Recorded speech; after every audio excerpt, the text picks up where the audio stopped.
welcome to the weekend edition. I'm Dr. Kingori. Now, the focus of our show tonight is the high cost of living. Maziwa imepanda mpaka 80 bob. But before we milk that story, I would love to give a warm shout out to the new millionaire in town, Mr. Samuel Abisai, for his hard work on the jackpot. Many tried, but he was the lucky winner of 221 million shillings. I just plan to relax. My dream is real estate actually in future, but for now I don't want to decide anything. I just want to go somewhere, relax, think of what I want to do, seek advice from people and invest. How do you relax with the 221 million shillings? The first reaction is screaming. It's funny how come this guy is with all that money. Na vile kuna watu hapa kwa social media wakipata hata 10,000 peke yake will not know this. But Dar es Salaam, here we come. Unaambia nani? Now the 221 million jackpot win was okay. It was yeah. But the moment Abisai realized he had actually made it in life was when this lady responded to his message after 6 years. Whoever said money can't buy love should try betting. Now it turns out that's not the only lady Abisai tried reaching out to. We have found a clip of him struggling to introduce himself to another lady before the millions.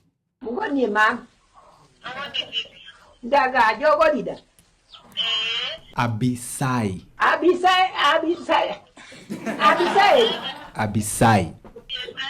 But Abisai.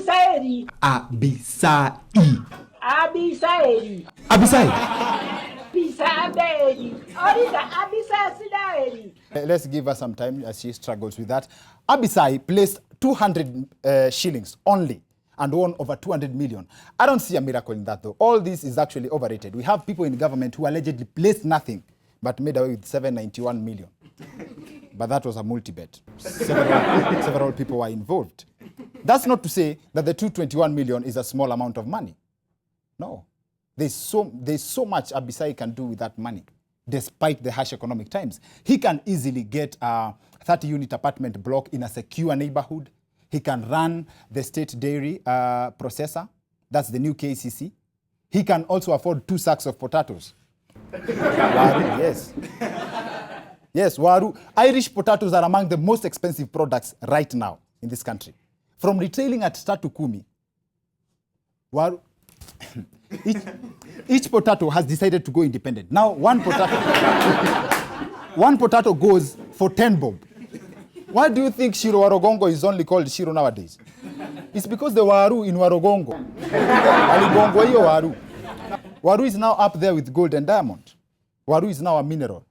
Actually, people have found other ways to use this precious commodity. Okay, imagine Jem wame propose. Na ako serious. Ame propose na pete ya Waru. And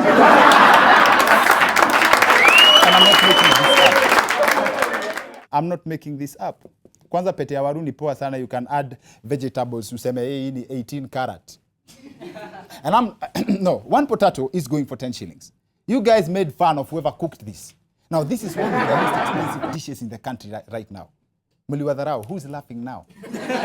Now, the cost of living is currently so high in this country that one of the richest rappers in the country, Calligraph Jones, could not afford to bleach his whole body at once. He's doing it in installments. Alianza huko juu anakuja polepole. In fact, in the wake of the hiking milk prices, I believe this is the look Calligraph was going for. Calligraph was, that's Calligraph. He's now the Verasidica of hip-hop. That's on a lighter note though. There are people who actually can't tell the difference between Calligraph and DJ Lighter. You all made fun of Calligraph at he's aping Western cultures. The skin whitening the skin whitening actually I'm gonna make fun of is a bigger statement. That shows he's not stopping at the accent. Now this conversation has been there for a while, but the heat increased when a picture of a 500 ml packet of milk on a shelf with a marked price of 80 shillings surfaced online. That's sad, very sad. That means that a liter of milk goes for 160 shillings. That's more expensive than a liter of petrol. So if you have a baby consuming 1 liter of milk per day, huyo ni gazla. Ananyonya kama range. So woe unto you if you have a baby and a Range Rover. You have a wide range of problems. Unless you are a Bisai, of course.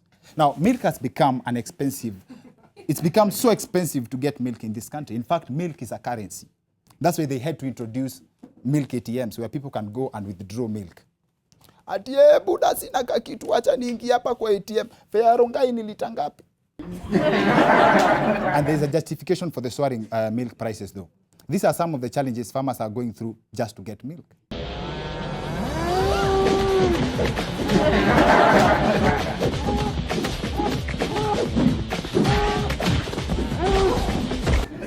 Kama kukamua ni stress hivyo, utauzaje maziwa less than 80 bob? Now before, people used to cry when chopping onions. Nowadays, you can just look at the price of onions and start crying. Prices have shot up for almost all commodities over time, except for mandazi. Mandazi has been going for 5 shillings for the longest time. Actually, bei ya mandazi and Nonini's music career have that in common. Kufura na kumaintain. Social media has partly been blamed for the high cost of some commodities. Word has it that unscrupulous traders saw the trending pictures of overpriced goods and then raised prices by peer pressure. Deputy President William Ruto was trolled after he blamed the high cost of living on external factors. He did not expound. He just said external factors. And you know, for most Kenyans, external factors in relations to bad times ni kurogwa. So kuna jirani yetu anatuendea chini chini.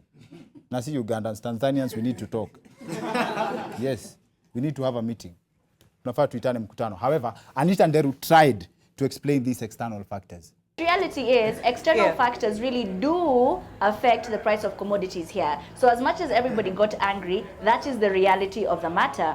However, there are internal factors that affect it as well, but this is how I view it. We want to move from being a third world country to a developed country. You cannot be in a developed country and the prices of commodities remain the way they were when you were still in the third world category. Yep. So we're trying to get somewhere. For us to get there, prices this is the reason why when you travel and you visit some of these other countries, you're like, hiya, do you know how expensive everything there is? Even bread is not the way it is here. Let's be grateful we live in Kenya. But we're trying to get to where they are. And for us to get there, the prices have to go up. We cannot be happy about it. So what we can do is try and create a situation in our economy where as much as the commodity prices are going up, we are also earning the kind of money that can allow us to afford to buy those things.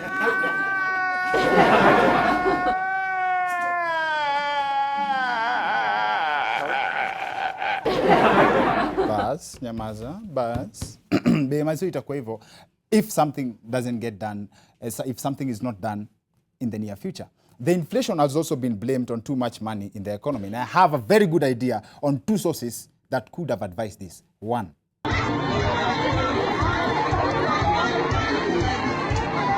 There's so much I want to say about that, but hold that thought for a minute. The second one has to be those Instagram guys I mentioned earlier. Now, opposition leader Raila Odinga, in an interview this week, promised that he would bring down the prices of essential commodities within the first 90 days in office. So basically, we might be forced to stay hungry until the next government assumes power. And that's where I fault politicians. Why not share the ideas on how cost of living can be brought down so that when the elections come, we will remember how you came through for us? Now, during the Labor Day celebrations, the President Uhuru announced an 18% increase in minimum wage. That's 5% lower than the 22% that workers expected. I have directed that the minimum wage be increased by 18%. Kenyan workers have never been so excited and sad at the same time. That means that someone who's earning 10,000 will now be earning around 150 packets of milk, That is like 12,000. Now, basic expenses in Nairobi include transport, that's like 6,000 on the lower end, rent, watu wa bedsitter hapa tuko pamoja hapo kwa 50. Pesa imeisha na hujakula. So here you have 2 options. You have to decide whether you will eat or pay rent. Which one is better? Kulala nje na umeshiba na kuishi njaa na uko na nyumba. Ni gani rahisi? Not even a hard decision to make. Now, such choices should not be the case. We shouldn't have such choices as Kenyans because the minimum wage requirements by a particular worker in a particular place and at a particular time should be sufficient to afford them a decent standard of living and for him and his family, which includes food, water, education, healthcare, transport, clothing, and other essential needs like bling bling. However, the minimum wage in Kenya does not meet the cost of living. So in Kenya, we do not have a cost of living. We are dealing with the cost of staying alive. Think about that for a minute. We are taking a short commercial break. We'll be right back with our guest to help us break this down further.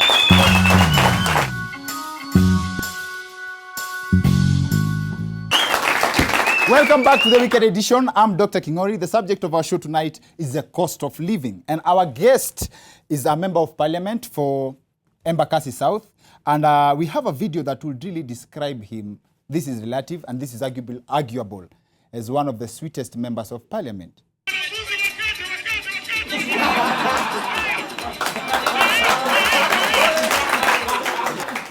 Karibu sana mheshimiwa. Karibu. Gota. Karibu sana. Niaje? Karibu. Poa sana. Itakuwaje? Hiyo story, hiyo kuliendaje? Hivyo ndio waheshimiwa wengine, si wewe wananyonya pesa ya serikali. Sisi tunanyonya peremende, wengine wananyonya pesa. Hiyo ilikuwa ndio mate ikuwe tamu. Sisi sasa mate peremende. Sisi tulikuwa tunatetea walimu. Okay. And of course ilikuwa in solidarity. So sisi kwenye bunge tulisema hapana, let us be the school children. So mimi nikaenda kama student ya Jenga Primary School and I passed my message. But this is a very interesting question. I've heard this from when I first saw that. Wakati mlienda kunyonya, then when you got home, ulienda home na uniform? Nilienda home na uniform. Bibi yangu alipofungua mlango akasema mzee hayuko nyumbani. Nikamwambia ni mimi mzee.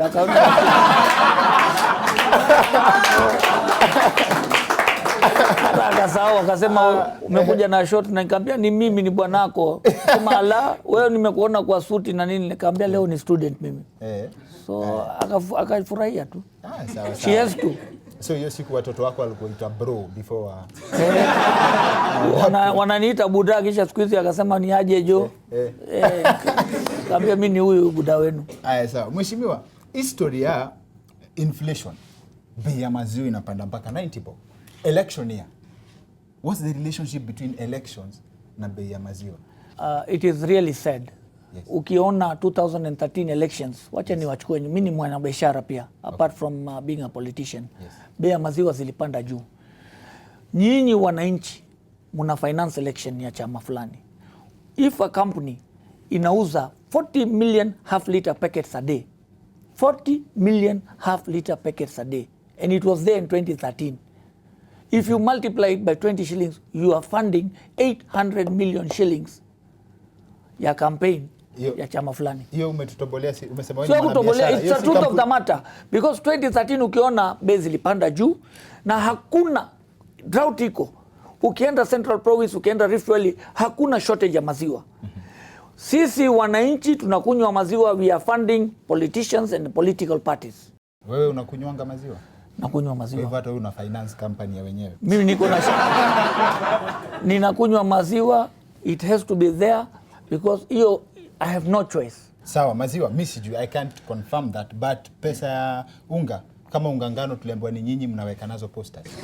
Kama mtu ameona hata posta moja, mimi niko tayari kujiuzulu. Mbona hujaweka poster? Mimi kila siku napeleka watu hospitali, nanunulia watu madawa, ninasaidia kuchanga matanga. My entire salary goes to the poor. Nikaita wananchi, nikamwambia if I go and make posters and t-shirts, it is going to cost me at least 1 million shillings.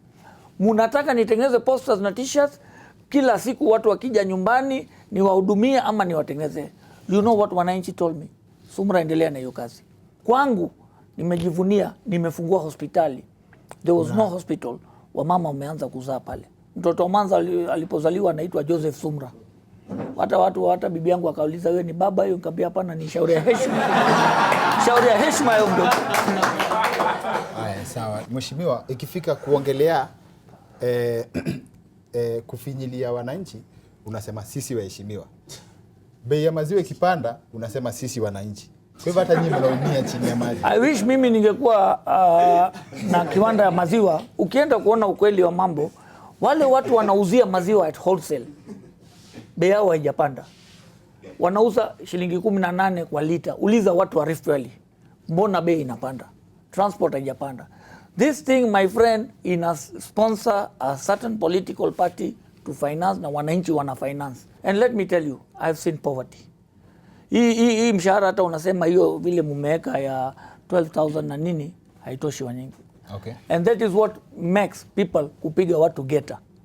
Ukifika end of month, hapo Taj Mall kulikuwa na uchumi.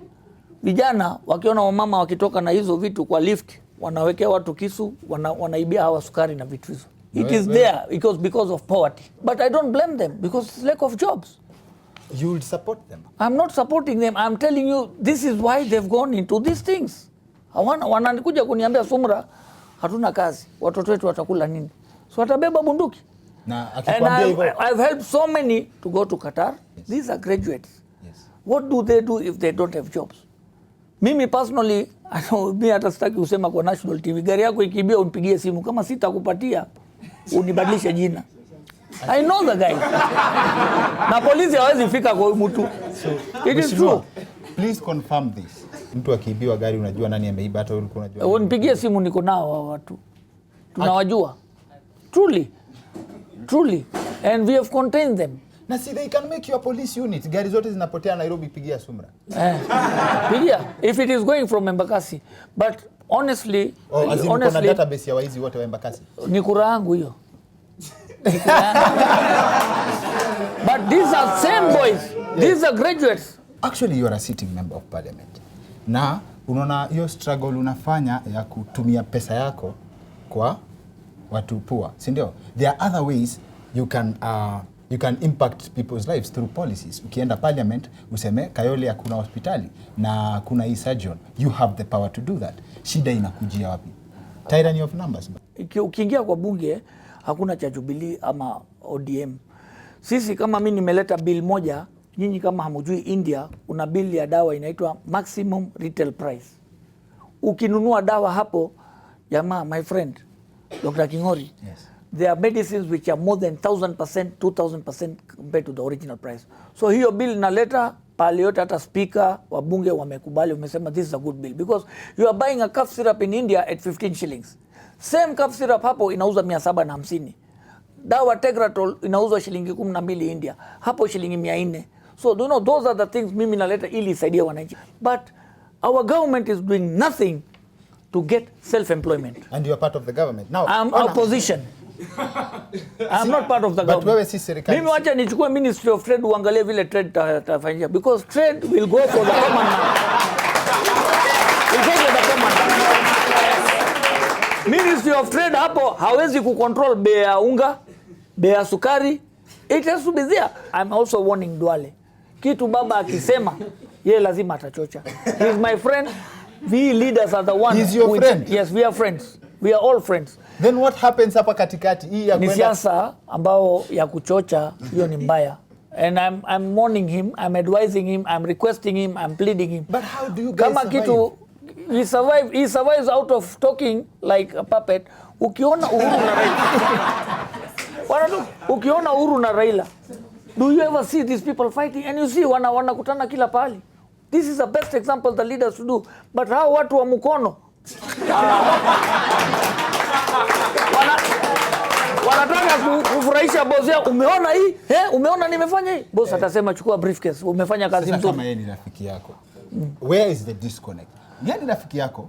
The disconnect is Mnaongeanga incitement. kwa sababu incitement Yes. atakuita bro mkiwa behind the scenes, right? Yeah. Bro, kazi poa sana, alafu akipanda hiyo ng'ombe niliambia. Ndio inakwanga hivyo, and that is not fair. Surely shame on this government. Naomba ucomplain. Unajua kunungunika. Speak to them directly kwa sababu wanaona kwa hii kamera. Waambie hiyo maziwa na unga ishuke kidogo. Okay, yeah, maziwa na unga, I think Jubilee the buck stops with you. Don't come and give stories. Tutaenda kwa budget committee, tutaenda toa amri, fungeni watu wale wanafanya bei iwe juu. You see, you have powers to arrest people with whose authority you are allowing this maziwa to go up. But I believe hiyo authority ni yenu, maziwa ni yenu, mnafanya wananchi wa finance campaign yenu, na hiyo kitu wananchi hawa wakikunywa maziwa yenu naye wataangusha nyinyi. Sasa hii nimesikia huyu anasema anataka chai bila maziwa. Mwingine anasema anataka chai bila sukari. So itakuanga bila maziwa na bila sukari. Nyinyi watu wa kupandisha bei ya maziwa na sukari. Mnaona mheshimiwa amekasirika. Catch mheshimiwa kasirika. Aya, sawa. Thank you for coming on our show mheshimiwa. Thank you very much. Yeah. I really appreciate your show yako. It's very elaborate. Yes. You bring a lot of informative things. Yes. Keep up the good job. I Thank know you, you've sir. got millions of viewers. And balance the things. Now, tonight I would like us to close the show on a very interesting but different note. This was a fun video sent to us by Stephen Kariuki and sisters, their family. They love watching the show. Hebu acha watufungie show leo. Mother show. That's it for the Naked Edition. See you next week. My name is Dr. Kingori.